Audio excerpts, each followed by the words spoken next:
Xətai rayon Nəsrəddin Tusi küçəsi Amal İnşaatda yeni bir mənzilimiz satışa çıxdı. Ümumi sahə 76 kvadrat, 3 otağa düzəlmədir. Hal-hazırda mənzilin qonaq otağındayıq. Qonaq otağının ölçüsü genişdir, eyvana çıxışı var. Pərdə lüstr qalacaq, döşəmə laminat, mənzilin dəhlizi, giriş qapısı, sağ tərəfdə mətbəx yerləşir.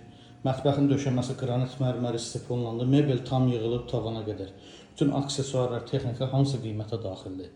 Bura mənzilin giriş qapısı, giriş qapısından üzbəüz dəhliz mebeli yığılıb. Sol tərəfdə sanitar qovşaq yerləşir. Sanitar qovşağın döşəməsi qranit mərməri stiponla. Bütün aksesuarları hamısı yığılıb hazır vəziyyətdə. Ev ümumilikdə şəxsi istifadə üçün təmir olub. Bura uşaq yataq otağı, mebellər qiymətə daxildir. Bura mənzilin yataq otağı. Yataq otağının ölçüsü də genişdir. Bütün mebellər tam yığılıb. Görürsünüz, mebellər də qalacaq, qiymətə daxildir. İstilik sistemi kombidir. Yataq otağından da eyvana çıxışı var. Eyvanda yay mətbəxi yığılıb. Əziz izləyicilər, gördüyünüz bu mənzil 17 mərtəbəli binanın 4-cü mərtəbəsində yerləşir. 76 kvadrat ümumi sahəsi var. Sənəd çıxarış, qiymət 175 min manat. Bəzi əşyalar qiymətə daxildir. 2000 əlavə sual olsa buyurub zəng edə bilər. Sağ olun.